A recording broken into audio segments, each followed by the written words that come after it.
Hey, welcome to the Airmer Roundtable. Today is the 27th of February, 2025, and a friend of mine, Luc Van Hof. My wife, Gabby's from Belgium, Luc's from Belgium, so every time we're in Belgium, we go see Luc. And Luc's a great friend, tons and tons of experience, former war trader, running hedge funds with lots of big capital. And Luc's been kind enough to come down to our level and provide us some signals that the less capitalized traders can use. And the Enigma Slingshot has been open for all of February. Tomorrow's the last day, but Luke's going to show us, how he's been doing, talk about the system, and it's been really great to have you here, Luke. So welcome. Thank you, Tom. Thank you for the kind words. So what I would like to do tonight or this afternoon, it's night my time because it's after the close. It's like 10:15 in the evening.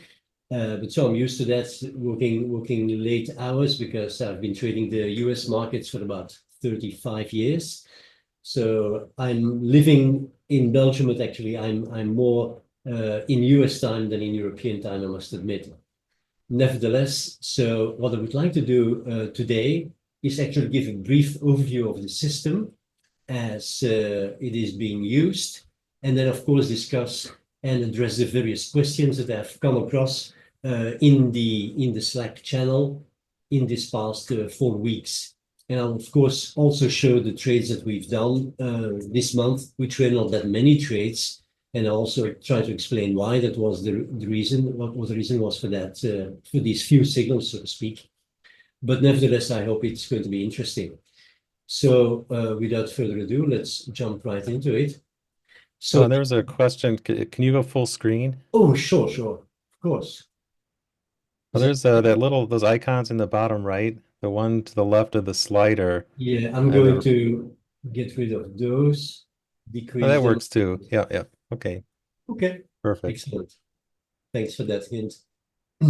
So the investment philosophy and the trading strategy we will discuss.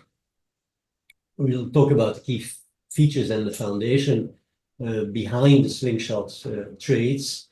Then what markets should we trade? What kind of risk? Why don't we use futures all the time? Things like that.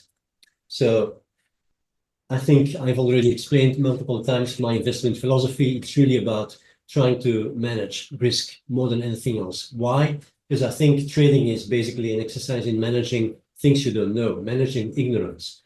So it's really important to be aware of the fact that you can't really know too much of what is happening. So you need to use a method, a system, which is really trying to be very protective in case things go wrong. And that's why I'm attaching much more importance to risk management than to trying to get incredible returns. And I think that the byproduct of managing risk well is usually going to get a decent risk-adjusted return. And that's basically my objective in trading. Why am I showing this slide? Well, mainly because it's representing my investment philosophy, which says that the markets are efficient most of the time, but not all of the time. So the market is efficiently priced, especially in the long term, but in the short term, we see plenty of inefficiencies, and they can come in the shape of either anomalies or actually risk premium. And inefficiencies, for example, can be caused by the market. Something is not being noticed, and we can try to take advantage of that. It's not happening very often, but what we see most of the time is compensation for taking certain risks. And these risks can be mispriced, and then we try to put on a trade, either with options or with futures to try and exploit that. So how do we do that? Well, we need, first of all, different approaches. One of the main problems that I have basically had to deal with is that I was very strongly attached to one specific system, which was doing great. And I said, well, the other systems, I'm no longer going to trade them. And then, of course, as you can expect, that one beautiful system basically fell asleep or didn't really perform as in the past. And I had to basically dig up again the other systems. And I found that if you try to make a portfolio of systems, it's much more efficient than trying to just go for the best one of all the ones that you have currently in your portfolio. So we have basically three, I call it families, three different types of engines, of alpha engines. One is, of course, very well known. It's a momentum algo, which tries to determine if we have a strong trend. Strong trend, like, for example, today. Today was a very strong trend to the downside. And this trend actually started already last week on the Friday.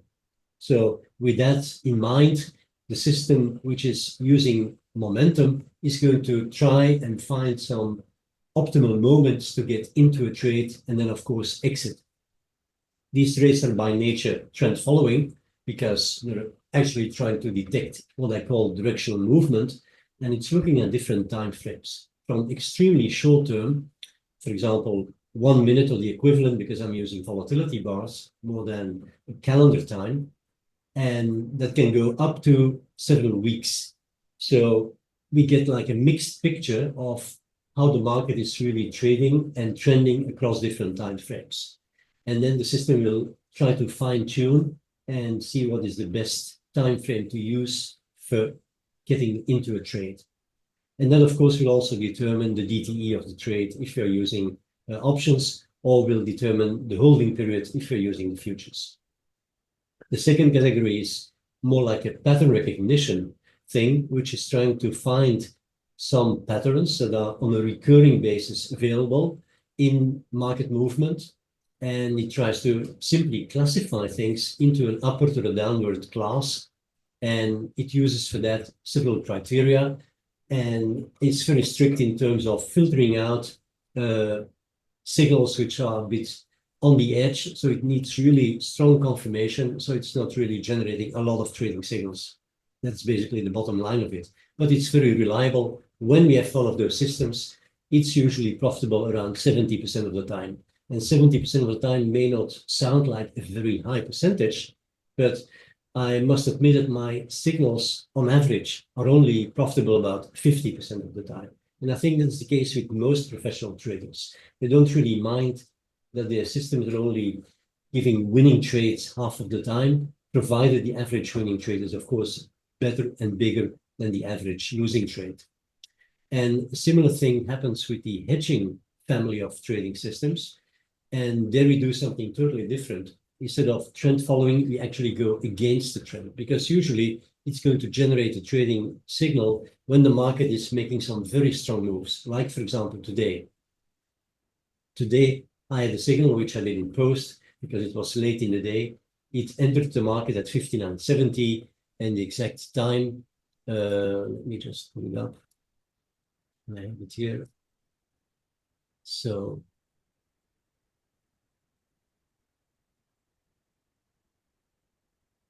we entered that trade. See it here. And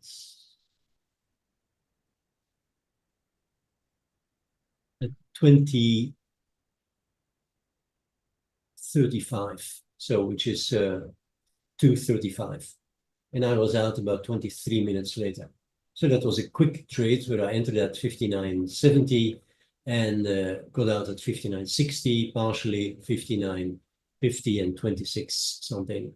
So these kinds of trades are really trying to take advantage of tail risk moves, extreme price movement, and that's why they're useful in being part of this small portfolio of three different trading engines. Now, if you look at these three momentum, bias, and hedging, these are the three, call it families, so three different trade engines.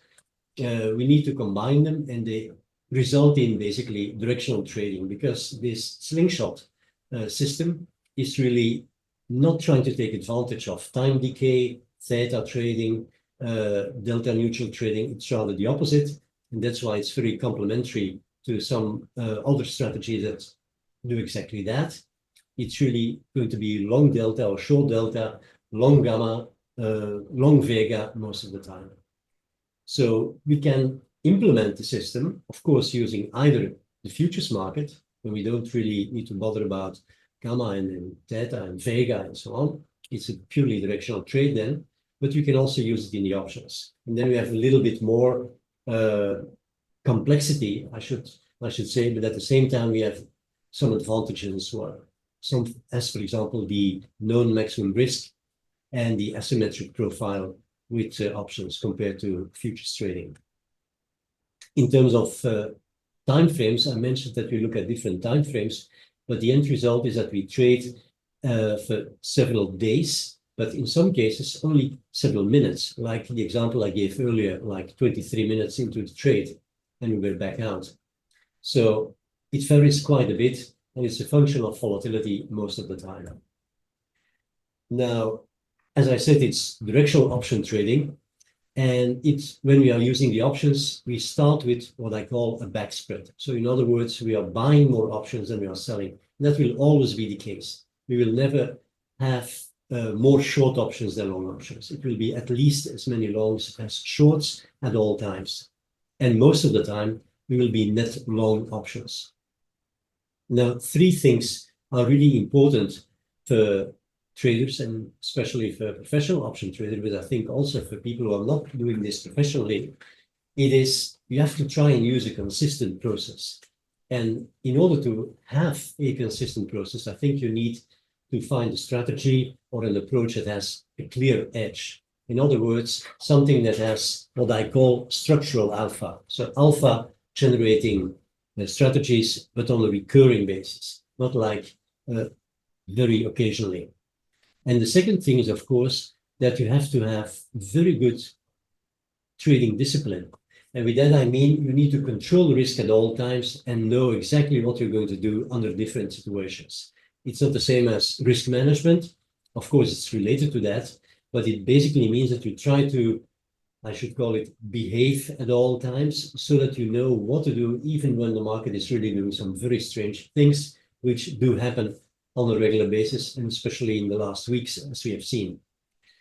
But then the third thing I think which is important to mention is that you have to really treat the market from a probabilistic point of view. And with that, I mean, it's very difficult and very hard to not become, I should say, impacted or influenced by what happened with the last trade or the last couple of trades. You have to realize that trading is really a thing which is, first of all, very difficult, I think, but also it's independent of how much time you put in or how many hours you work. It's really a question of doing the same process on a consistent and on a recurring basis. In other words, it's not so smart, in my opinion, to look at the last trade or the last three trades and say, well, this is a good system or this is a bad system.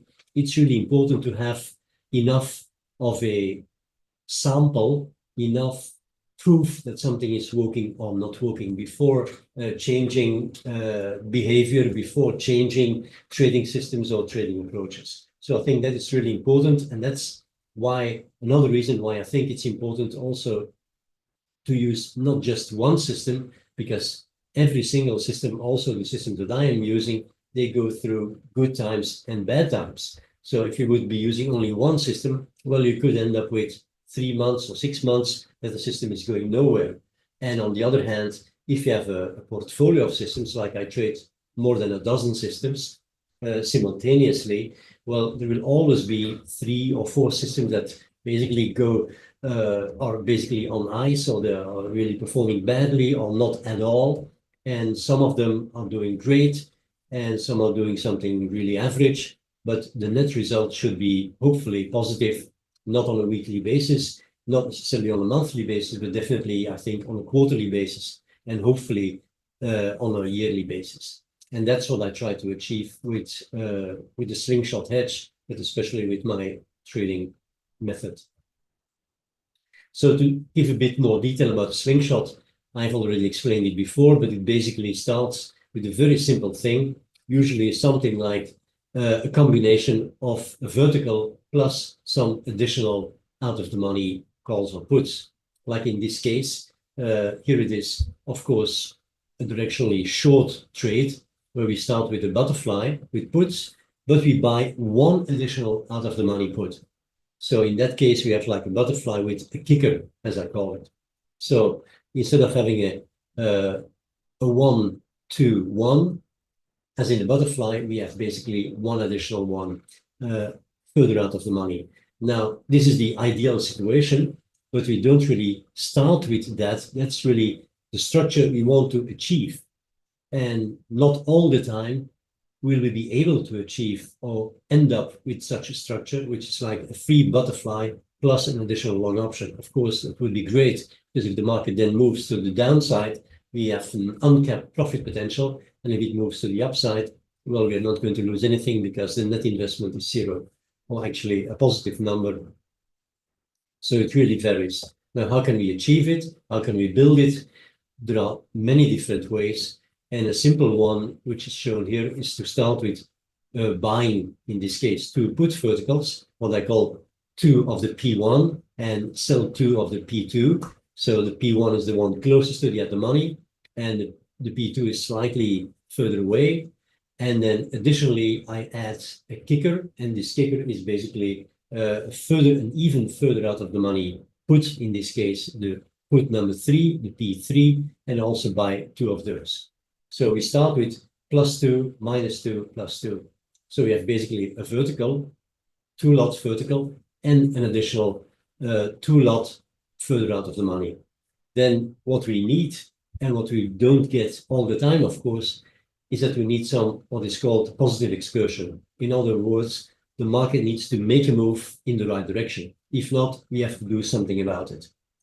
And so then we can move that position of +2, -2, +2 simply into a slingshot. And the slingshot consists, as I mentioned, +1, -2, +2. And it can be achieved by simply selling out one of the original deepest in the money puts. So the at the money put from the start has, of course, become in the money.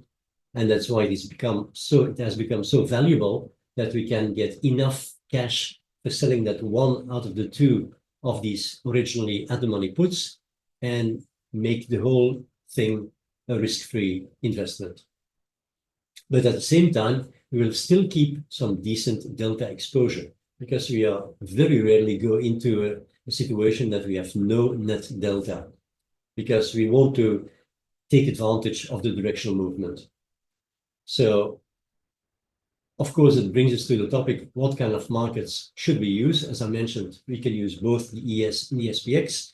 And in the signals that I've sent out this month, of course, we've seen that sometimes it's on ES, sometimes it's on SPX. It really varies. And it depends on the speed that is required. So sometimes it's nearly impossible to get into a trade consisting of a +2, -2, +2. The market may be gone, and we may miss out on the trades. Then it's usually more interesting to do some futures trading, and we can use ES or micro E-minis to get some exposure and implement a trade. In terms of time frames used for the hedges, for the slingshot hedge, there will be 0 DTE options that can be used, but most of the time there will be intra-week. So it's not rare to see a trade put on, say, on a Tuesday, which is going to expire on the Friday of the same week. It's more exceptional that we will be holding positions over the weekend, over the holiday, again to try to avoid gap risk and other moves that can be really detrimental to the position. So it's usually a shorter time frame that we will be using, both for the selection of the option expiration dates, but more importantly, for the holding period. So we could be using a weekly option, but we could be out in 1 or 2 days. Sometimes you do a 0 DTE, as we did, I think, earlier this week. And these kind of things can sometimes be extremely beneficial. So risk management, as I mentioned, is really key to everything I do. So that's why you will see a lot of attention being paid to that. And the reason is very simple, because it's the only thing we can truly control. The markets will determine what the return will be for the trade, but the risk is really up to us. And by being very well aware of what kind of risks we take, we know exactly what can happen in the worst case scenario. And we have to always start from that point of view. So we focus on capital preservation by doing a lot of hedging. We do portfolio construction, which basically means trying to come up with an effectively diversified portfolio. In other words, different approaches different time frames, doing some very short-term trading intraday and overnight trading intra-week and so on. And then, of course, last but not least, try to control the maximum drawdown. I'm a bit obsessed by trying to control the maximum drawdown.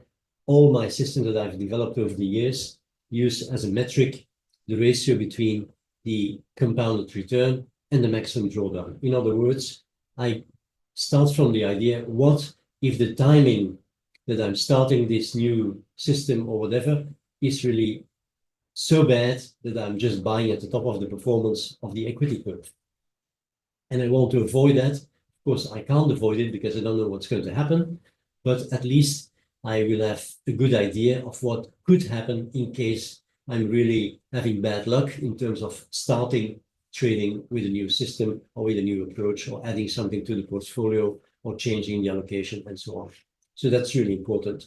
The position sizing and then, of course, managing the trade. So then, of course, we can make the distinction between the two with the options or the futures. With the futures, it's very simple. It's plain vanilla. It's linear. It's easy to trade. It's just one leg. And the execution is fantastic. We have some slippage. This week I had some slippage on one. It was, I think, a 20 lot. We had 2 points slippage, which is really exceptional. Usually it's like less than half a point. In most cases on the stop, it's like one tick or nothing, as today, for example, although the market was pretty wild. It was at the same time orderly in terms of being executed and being filled on the various trades that I did. I traded quite a bit, I think.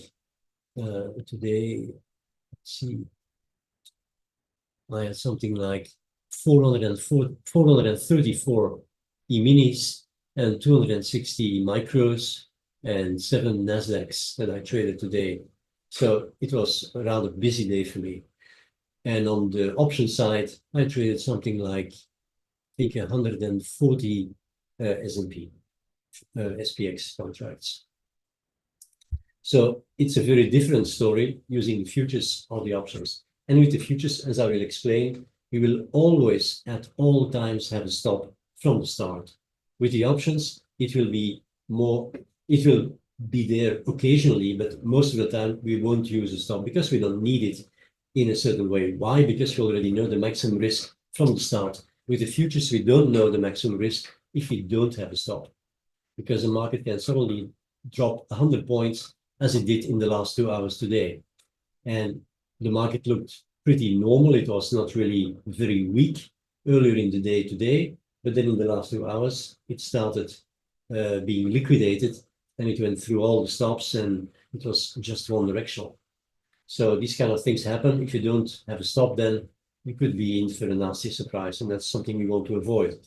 So with the options, we have the big advantage of having an asymmetric risk-return profile. We have built-in convexity, like I think that's something we also saw with one of the trades.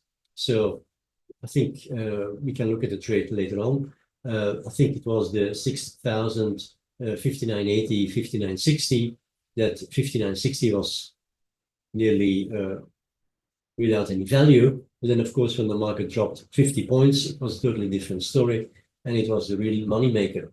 So these kind of things can wake up suddenly because they're out of the money now, but they can be really deep in the money in 2 days. Who knows? With the futures, it's a very linear thing. So there it's a different story. Disadvantage for the options is definitely that it's much more difficult to implement in terms of timing, in terms of the different legs. We have to select the option expiration, the strikes, and so on. So it's a more complex story. But what bothers me most of the time is the fact that sometimes I can't get filled. Like if I want to do a 10 lot or a 20 lot or whatever, it doesn't really matter. Sometimes there is simply no response. Like I tried to get out of a put spread which was deep in the money, and it really didn't work. They didn't want to take my offer, so then I had to do something different and use and boxed it off via the call side. But so that is not something that we will experience. Usually, we will not experience that with futures. We can get in and get out without any problem. So that's why maybe it's even better or easier to just implement it with the futures only, but some people prefer options, so I will provide both examples. Now the performance has been, I think, quite nice. This is for the last 5 years. We have records going back to 2015. Actually, we had one which was audited from January 2015 till December 2024, so exactly 10 years. But that's the complete portfolio. And what we are trading here at Slingshot is just 3 different elements, 3 different systems. You see them there, system 118, 113, and 275. And one is momentum, one is bias, and one is the hedge. And the combination is in yellow. So you see that it has a lot of trading signals, about 10 to 25. The average is 18.2 apparently for that period. And the profit is rather decent, and it makes about 8 points per trade signal. And in the option side, it is quite similar, but it's a bit, as I mentioned, more complex. The curve looks quite nice, but most curves, especially that are worth showing, look good, I think. But if you look at the individual ones, you will see that they're not looking so pretty. And that's why, again, it's a good reason to combine it with other systems. Like this system, momentum, is really nice in 22, 23, 24 was really pretty miserable, but still, it didn't lose that much. But the earlier years were not good at all. But if you then combine them with, for example, the bias system, it's more steady. But overall, it provides less profits. So you see the number of profits you have, 323,000. This one, 159,000. So it's a different story. It's about half of that. And then the hedge, again, it's a different story, but that's very selective. So it doesn't really trade very often, maybe 2 times, 3 times every month. So, and it's also, as I mentioned, going against the grain, so against the tide. So it's psychologically not so easy to implement it, unless, of course, you have other systems already active. Now, I've shown these trades in the previous presentation, so I won't repeat it. What I would like to do now is go to slide 42, I think, for the questions that have been asked in the meantime. So what's the performance of the Slingshot strategy? I think that's important for most people to be addressed. So I'll just pull up the spreadsheet that I sent to Tom yesterday, I think. So you see here in, I don't know if it can be just enlarge. Yeah, we can see that. You can see that? Mm-hmm. Okay. So the trades that we did here are these 6 trades. So there was one on the 3rd of February, the first one, 201, which was pretty simple and pretty standard. Then we had one where we had a combination, I think, of both options and futures. I'll just pull it up here.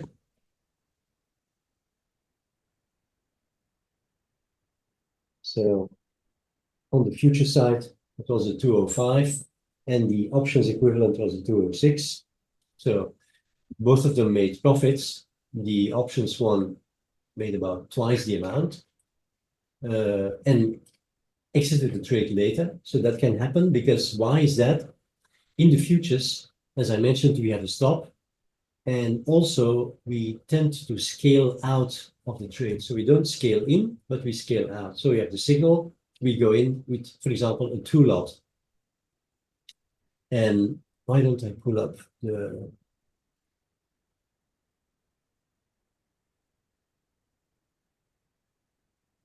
let's see if I can just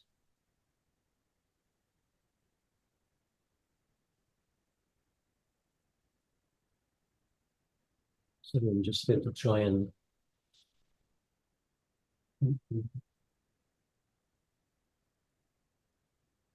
so this will probably do.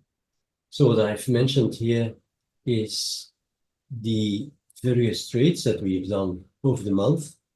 And I've tried to document them, of course, also in the Slack channel. So if we go and visit that, so we can see, for example, this very first one was a very simple trade, as I mentioned on the 3rd when we started. So it's a bit complex to read it, but it's the combination of the three legs as we do it. So in this case, you see long the 60-20, short the 60-40, long the 60-60, and then we try and adjust it. So we paid something like $47 for the trade, and all in all, we made something like 520 on the investment of 9,390. So about 5% on the trade, and that was over about 10 days.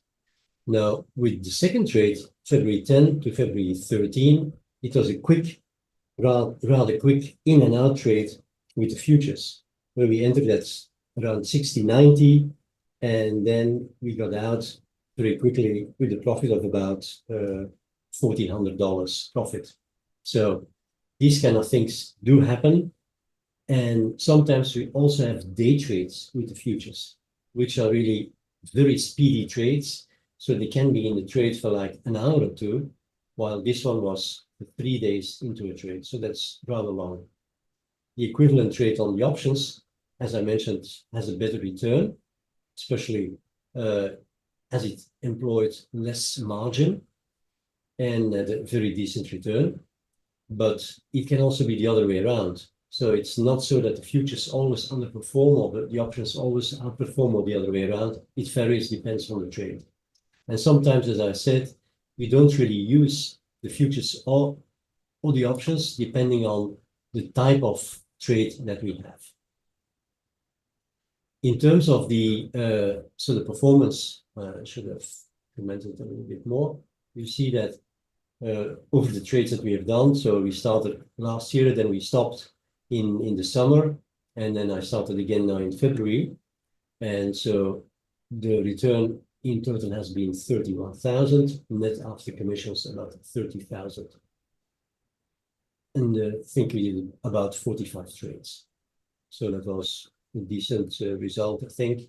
And I think Tom has also, is going to update the, so you have it here.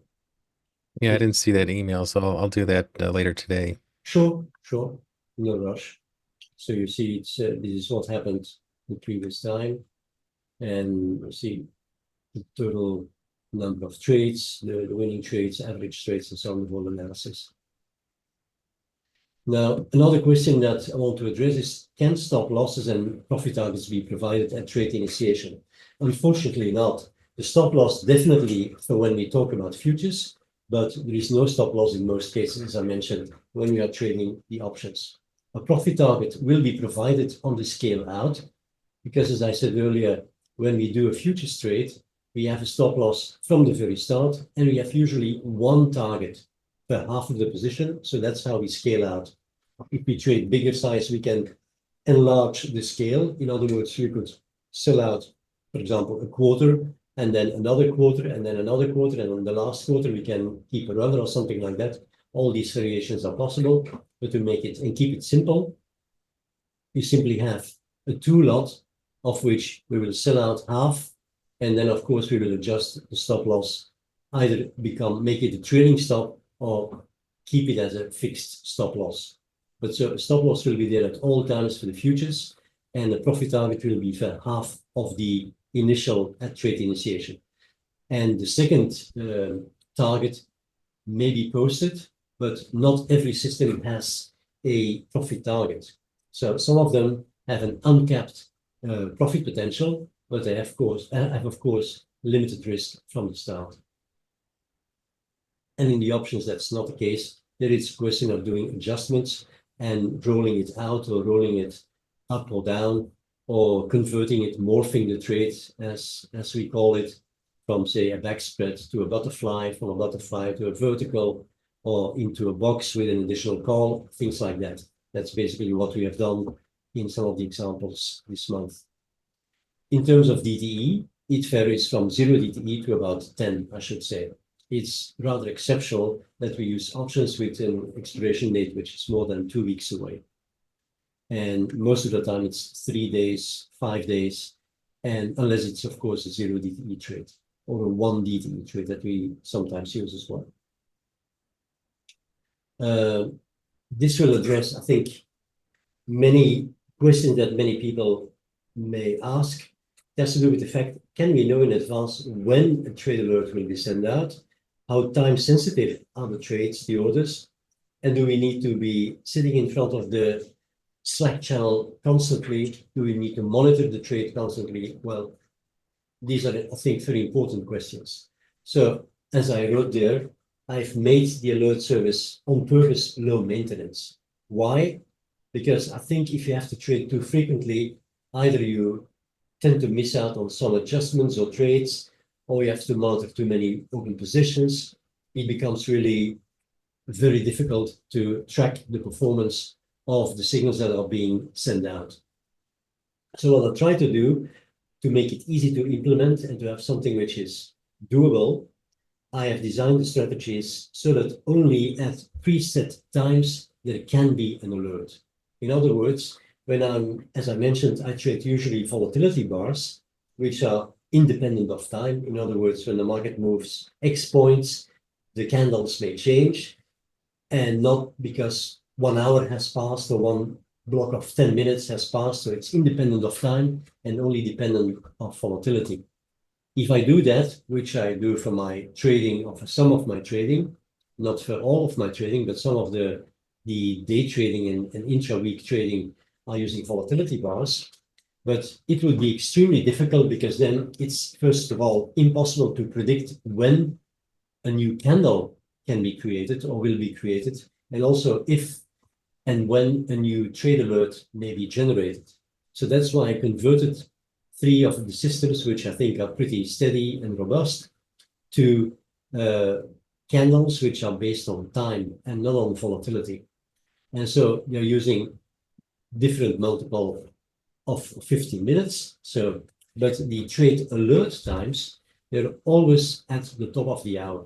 So in other words, at 10 o'clock, 11, 12, 13, 14, 15, and 16, so at close, there may be occasionally a trade alert, not outside. In other words, at 10:24, you won't see a trade alert being sent out. So that's going to be the principle. So in principle, you can have 6 times a day, potentially a trade alert or a trade adjustment. But that's not going to be the case. Why? Because we only have about 3 trades per week, and maybe 2, 3, sometimes 5 trade adjustments to current open positions. And also, we won't have too many open positions open at the same time. In other words, we won't have 7 different trades running, which makes it even more complex to manage. So not more than 3 open positions, and only at preset times during the day, there will be a order potentially. So you don't need to monitor the trade alert channel constantly. And then, of course, the B question of this 4th question, how time sensitive are the trades? Well, unfortunately, that depends. If you're talking about the futures, and that's why I make a distinction between the trades executed or implemented in ES versus implemented using options, the trades in the futures are usually more, I should say, time sensitive. You can miss out on a trade in most cases when you're like 15 minutes or 10 minutes later, unless the market, of course, hasn't moved. But we assume that the market is going to move because it is, in the end, directional trading. So we expect the market to make a move. That's why we put a trade on. It doesn't mean that, or it doesn't need to be that the trade is going to instantly run away from us, but we expect within a certain time, I should say, within the next couple of hours, definitely that we will see a price movement in one way or the other. And that one way or the other can be positive or negative. So we will have a stop at all times to protect us in case the market is doing the other thing that we didn't expect. And in the positive scenario, of course, we will have some scale outs taking place very quickly. But so it is time sensitive, more so for the options, for the futures, I'm sorry, and less so for the options. Why? With the options, first of all, it will take a bit more time to get filled on the order. It can be maybe several minutes, while with the futures, it's really instant. It's a couple of seconds. And of course, depending on the trading platform that you use, for example, with interactive brokers, you can have all these hotkeys to make it really easy. I have something else. I'm using a stream deck, which has been programmed so that I just touch certain buttons and it will say, well, this is going to be a stop order with a trailing stop. This is going to be a market order with a fixed target and a fixed stop. This is going to buy at a bid minus 2 points or whatever. So various combinations are possible. You can even string them together so that you can say, well, I'm going to enter in 4 different levels at the same time. And one of them is going to exit instantly if you are 5 points in the profit. And the other one is then going to change the fixed stop to a trailing stop. So you can program whatever you want with these kind of things. But to keep it simple, we will simply be using a stop loss from the start to protect the position if you are using futures. One scale out if you are making a profit which is about the same as the initial risk. And then the second portion, it's usually a runner or a very far away profit target, if there is a profit target, but usually there isn't a second profit target. So that should basically, I think, answer that question. Another good question, I think, is what is the plan if the trade is not working out? Do we wait until the position should be is completely zeroed out? Some typos here.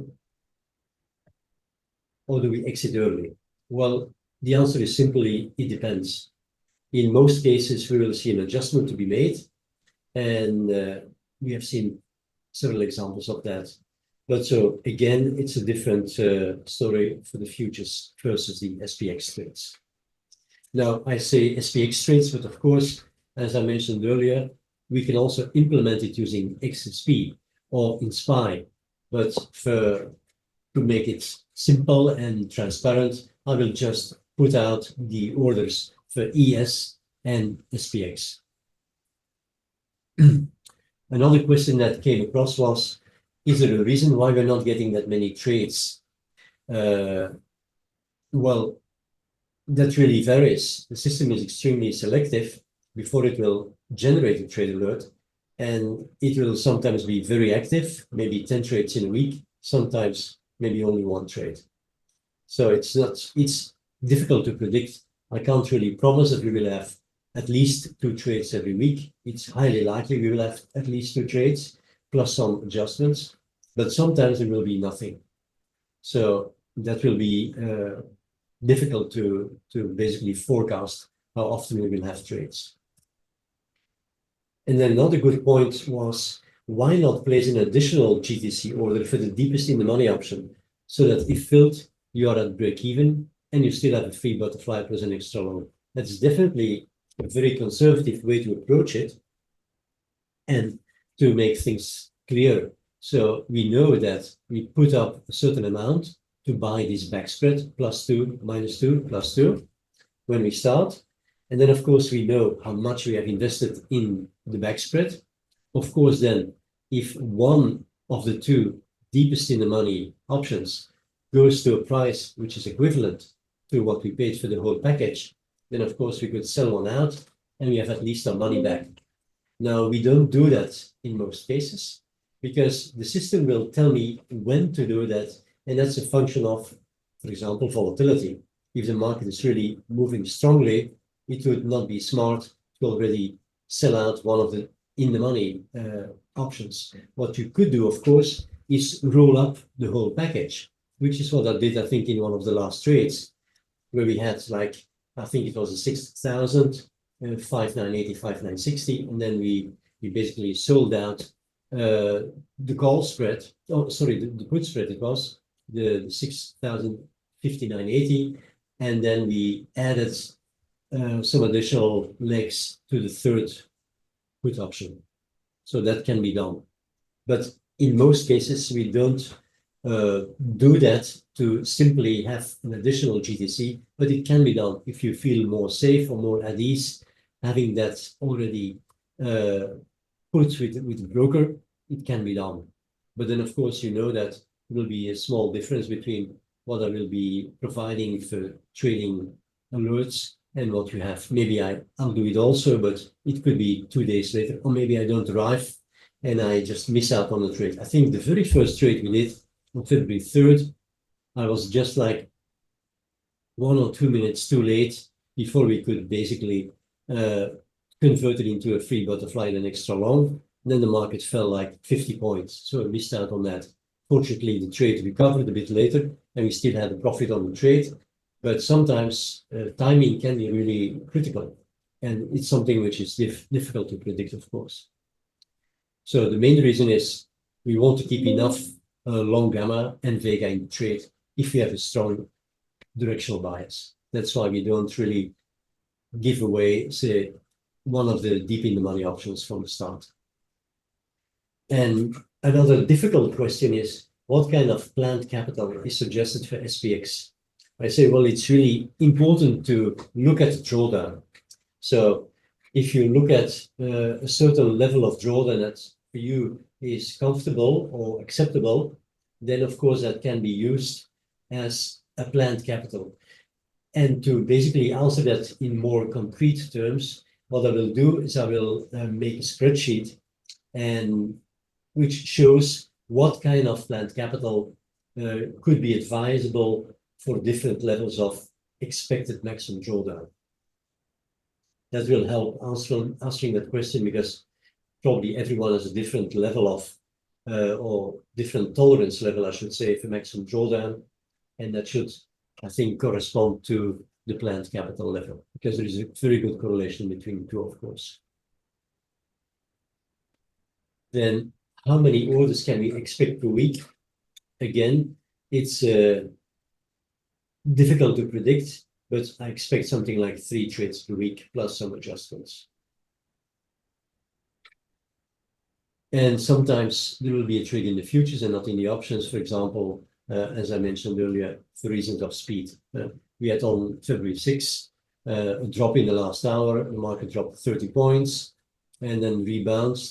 So rebounded, and then of course we had to be very quick, and that can be done in the futures, but then very difficult on the option side. Then the last question is the price of the subscription. So I think, as I've discussed earlier, I'll go for $500 per quarter on a quarterly basis. And that basically means that you will get all the signals from the 3 engines, the momentum, the bias, and the hedge. And then you have to make a selection. Do you want to do this in the futures or in the options? And you can either, we will make a distinction between futures trades will be sent out separately from the options trades, unless of course everyone says, well, we don't want to trade options or we don't want to trade futures, then I will just limit the trade alerts to just one type of alerts. But I think the combination also could be interesting, especially because the main driving force is the time series of the futures. So even if you trade options, I think it could be useful to also look at the future signal, but that is really up to everyone who subscribes. And so we also use a yearly subscription, and for that the futures and the option trade alerts will be combined, so it will be at a decent discount. So $500 per quarter for the options or for the futures, and $750 for the combination. If you go for the yearly subscription, then we have $2,000 for the 4 quarters and for both markets, ES and SPX at the same time. So that's what I think for those I would have to have like 2 separate Slack channels, one for options, true. one for futures. Absolutely, that would make it easier, definitely. Yeah, sure, that's necessary, I think. Yeah. Okay. I haven't looked at the questions, Tom. Are there any questions that you've seen? I don't see any. Okay. Okay. Good. Good. Good. Oh wait, yes, was looking at the wrong window. Um, Okay, Luke, you mentioned that you take equivalent trades in futures and options. Please share performance comparison tables for options and futures. Or did I assume wrong and is more of you interchange taking options and futures trades based on signals from your system? Where do you see that question? It's under the webinar chat. Yes. Yeah. It's from Kieran. Do you see it? Is it the one from 10:55 p.m. Yes. time? Hmm. Okay. And then Bill asked why were several alerts in February many minutes away from the top of the hour. I think you mentioned that's when the signals are right at the top of the hour, right? Yeah. Yeah. Yes. So in February, of course, we just send out some trade examples and they are away from the top of the hour. But in practice, you will see they will be sent out, if there is an alert, it will be sent out, say, within 5 minutes or something, definitely. And then William asked, can futures be done as day trades to take advantage of small margin? Yeah, Um, that's a very good point. Absolutely. Absolutely. Because, and I so, think if you want to hold it overnight, just close it before the market closes and then just reopen it in exactly. an hour when it Yeah, reopens. very true. Yes, it can be done. Because it's true that there is not a lot of cost that is being caused by the fact that you close it and reopen it. It can be at a similar price. You just have a transaction cost. And of course, you don't really have to put up that much margin. And of course, the overnight risk is also gone. Of course, also the overnight potential profit.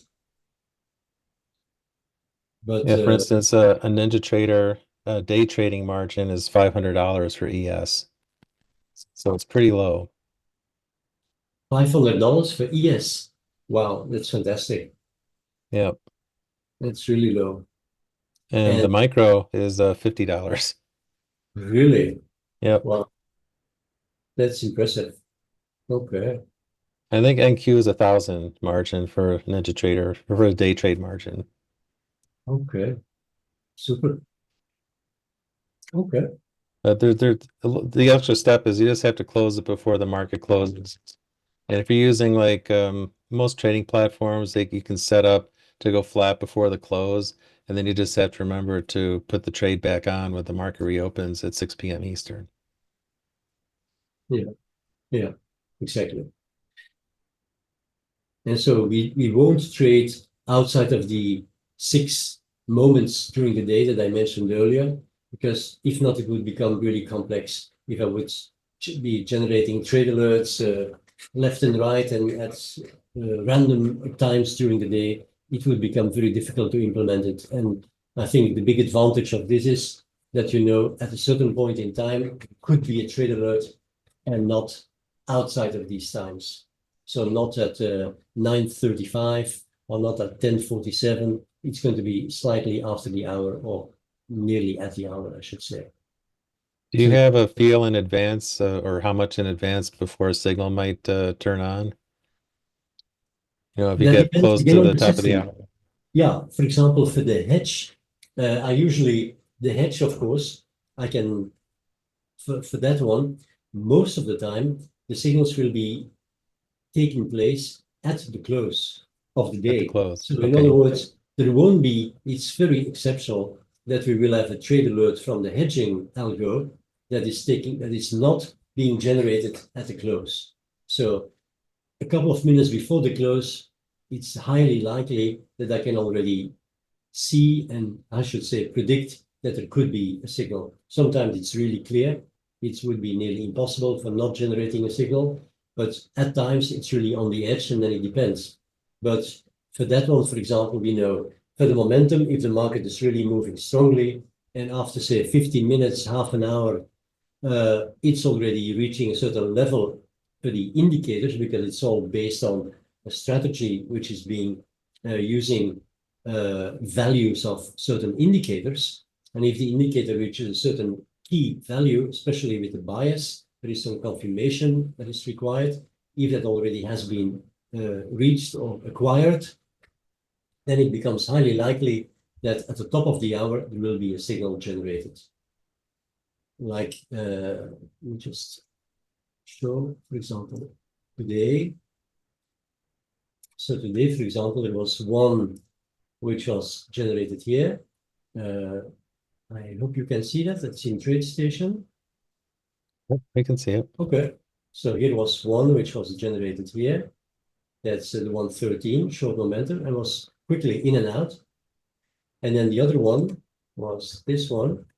That's on the 118, which was generated at, I think it was around 6 o'clock or something. No, 7 o'clock. Just that. So see that was traded.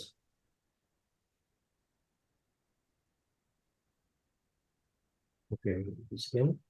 So it was at 5960 and at 1900, which is at 1 o'clock in the afternoon. So that happened. That's still in the trade. So you see it's still open. Here is a stop, a little red line, so around 59.25. And this one exited quickly. It went in at the level is 59.18, and it went out at 59.04. So it was a 14-point trade, more or less. So this can be quick. And so that's purely futures. This one could be done in futures and options. This is a bit slower. But especially the short trades from this system, for example, they really don't last very long. So I can show a couple. Here is another one, which was in the trade for 2 hours. Tiny loss. This one was a pretty nice trade again. I think it was on Friday last week. Yeah. So it went in at 60.68 and exited at 60.30. So 38 points made in 3 hours. So these kind of things happen. So here you see a losing trade out in 2 hours. So as I mentioned, about half of the trades are losing trades. So don't be surprised to see some losing trades. Sometimes it's quiet, like no trades there. It was a tiny trade, and it was in the trade for like 1, 2, 3, 4 hours. So it really depends on the market. Sometimes it's like this one has been really inactive. So see, no trades here.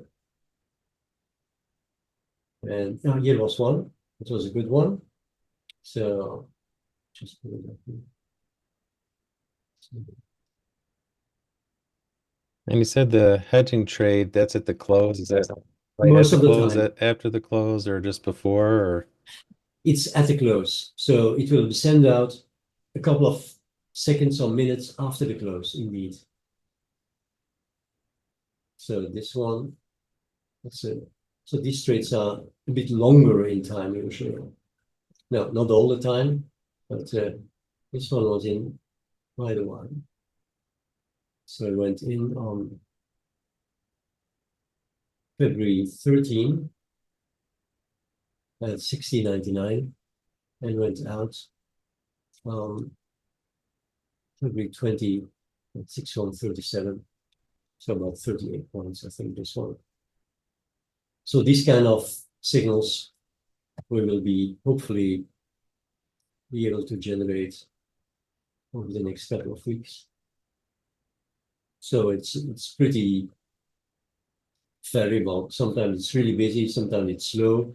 Then it's this system that is generating a trade, and it's the other one, long and short. So all across the board. So there is no preference for long trades or short trades because it's directional.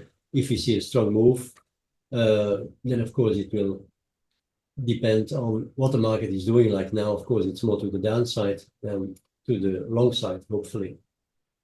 But yesterday, for example, here we had a bad trade in the futures. So these kind of things do happen. So and Tom asked, he starts with a quarterly subscription, and then when that's over, he wants to switch to annual. Will with both, was the 2000 price still be available? I would think so. I don't see a reason the price is going to go up anytime soon. exactly. Sure. And then Absolutely. Bill said for the 750 a quarter subscription, he would want one Slack channel with both alerts. The problem is if you have to split it up, then if you have like one for option, one for futures, one with both, then Luke's gonna have to put the same trades in two different places. Yeah. Hmm. I think from Luke's point of view, it's probably better just to have one for futures, one for options. Yeah, I think so too. Yeah. So that don't make too many mistakes as well. Want to avoid that. Well, yeah, I might be able to let me think about that. If I can create like a one that's just run by a bot. So anything that you put a trade in on the futures or the options, it would just post it to the combo one. So let me see if I can figure that out. Okay. Okay. Would be nice. But I only want you to put it in once. So I would prefer that as well. Thank you. okay. Super. And that's it for the questions. Okay. Excellent. Excellent. So I've got to build all the order pages and the new Slack channels and everything. So give me a day or so, but we'll have this pretty soon. Probably Okay. by tomorrow or for Saturday, I'm guessing. Okay. What I will try to do over the weekend, I hope to do that, is to build a spreadsheet with the planned capital so that people can get an idea for what kind of planned capital would be advisable. But of course, as I said, it's really subjective. Some people are much more, how should I say, risk tolerant than I am, or more risk averse. I don't know. So that's really a very subjective thing. But at least then you get a feel for what kind of drawdown you could expect with the system and the various Right. strategies. Okay. All right. And yeah, Tom had a Okay. suggestion for a splitter that checks the type of alert and subscription level of the subscriber. Yeah, I mean the because I've got tags for what people subscribe to, and then that gives you access to I use the API to give you access to different Slack channels. So I think that's all set. I just have to figure out a way to monitor a trades thing and then post, copy that same post to another private channel. Yeah. Oh, and Kieran asked one more question. Please touch on the distribution of the DTEs for option traders, for option trades. So Okay. how long in the future are you going out? Okay. So most of the trades in the options will be within the week. So we'll be using, in general, no, the liquidity is usually not an issue, but most of the time we'll be using the Friday options for trades that are being generated during that same week. It's rather exceptional, unless, of course, it's like Friday. Assume it's Friday today, and we have a signal today, and it's not a day trade, and of course we have to go over the weekend. But in most cases, sometimes already depending on the system that is generating the trade. And why am I saying that? Because I know the distribution of the trading signals. So some of them, they last for 2 days, some last for like 6 days on average. But it's not so much the average, it's also the standard deviation of the length of the trade. So if I have a system that on average trades or is in the trade for 4 days, but it is not unusual to be out within one day, or not unusual to be in the trade for 9 days, could still be an average of say 4 or 5 days. So I don't know, of course, how long the trade is going to last. So what I then tend to do is to go for the shorter option. For example, a trade with an option expiry 2 or 3 days away, and if needed, roll it out instead of going for the longer term option. Because when I know that the average trade length is say 4 days, why would I go for 9 days? Because maybe sometimes there will be a trade lasting 7 days or so. So that wouldn't be very good, I think. But so distribution is most of the time options that expire within the week and occasionally day trades. So more than 2 weeks is really a very big exception. And if somebody is looking for just a futures broker, NinjaTrader has pretty good commission or margins.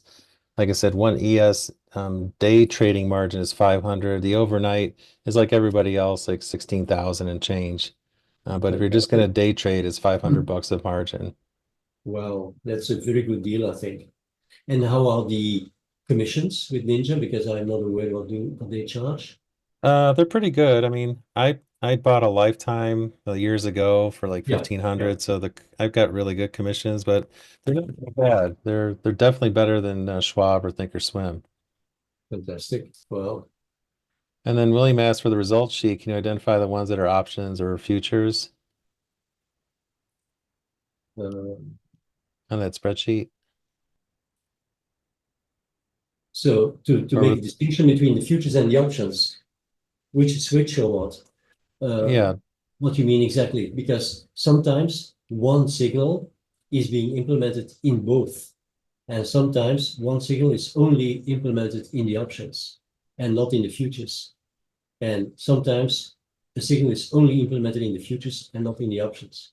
So it's a bit difficult. So that's why I'm combining the two. yeah, he's suggesting just add a column on your spreadsheet just to say what type of trade, is this option, Okay, futures, or okay. I have both? that, of course. That's already provided. Sure, I can do Okay, that. perfect, perfect. Oh yeah, yeah, yeah. That's because it's using that to calculate, of course, the P&L. Right. All Okay, right. So I think super. that's it. Thanks very much, Luke. Cool. Again, I've got some work to do to get everything ready, but probably by tomorrow or Saturday, I'll have everything set up, ready to go. Yeah. Okay, super. And we'll talk on Saturday, eh? For the Correct. weekly. Yeah. So in case you didn't know, Luke joins Leslie and I for the technical analysis trading group meeting and the Slingshot review Saturday mornings at 11 Eastern. So it's So if open to people have everyone. additional, So yeah, if you still have questions or you want to ask, anything for Luke or any or Leslie or I, just come on into that meeting. sure. And most of the time I will be there. Not every Per- single week, but most of the time. Perfect. Okay. All right, Luke. Thank you Thank you so very much. much. Really appreciate it. Thanks, everyone. Pleasure. Bye now. Bye.